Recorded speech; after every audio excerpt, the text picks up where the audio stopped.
جی السلام علیکم۔ دیکھیں، اگر آپ نے لو برڈ کی ہابی میں زندہ رہنا ہے نا، مطلب کہ اگر آپ نے اپنے آپ کو زندہ رکھنا ہے لو برڈ کی ہابی میں، تو دیکھیں آپ کو ہر موٹیشن کا ایک تو پہلے احترام کرنا پڑے گا، ہر موٹیشن کو آپ کو قبول کرنا پڑے گا۔ چھوٹے سے چھوٹا برڈ، بڑے سے بڑے برڈ کو آپ کو ایک تو عزت دینی پڑے گی، اور ریٹس کے لحاظ سے اپنے آپ کو اس طرح کا بنانا پڑے گا کہ آپ ہر ریٹ کو قبول کر سکیں۔ یہ نہ ہو کہ جب ایک چیز 10,000 کی سیل ہو رہی ہے تو آپ خوش ہوں، وہ چیز اگر 5,000 کی سیل ہونا سٹارٹ ہو جائے تو آپ شور و گل کرتے ہیں۔ تو آپ کو اگر اس ہابی میں رہنا ہے تو آپ کو بہت صبر و تحمل سے چلنا پڑے گا۔ تو نقصان اور نفع کو ذہن میں رکھ کے آپ کو یہ چیز کرنی پڑے گی۔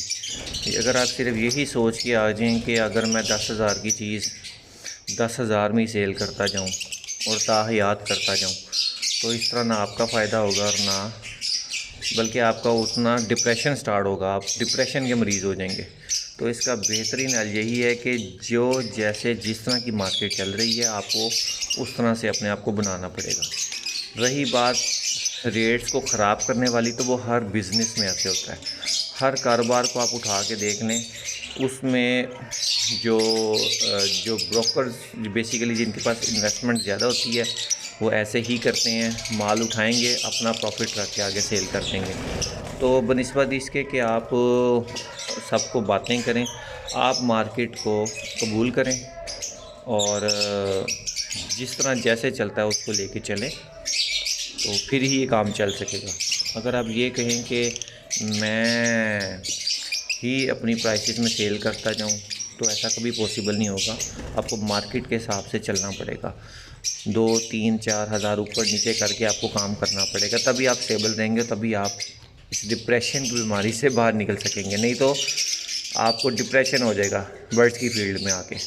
لہٰذا اس سے احتیاط کریں، مارکیٹ کو قبول کریں۔ جس طرح مارکیٹ چل رہی ہے، آپ اپنا سوچیں کہ مجھے کیا لگانا چاہیے، کس چیز کو لگا کے میں آگے اور ارن کر سکتا ہوں۔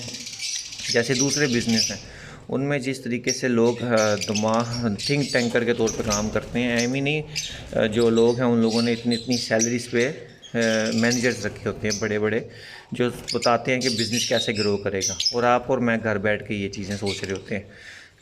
اتنا آسان نہیں ہوتا، اس لیے مارکیٹ کو قبول کریں اور جو سچویشن جیسے چل رہی ہے اس پہ اپنی پلاننگ کر کے آگے چلیں۔ اوکے، اللہ حافظ۔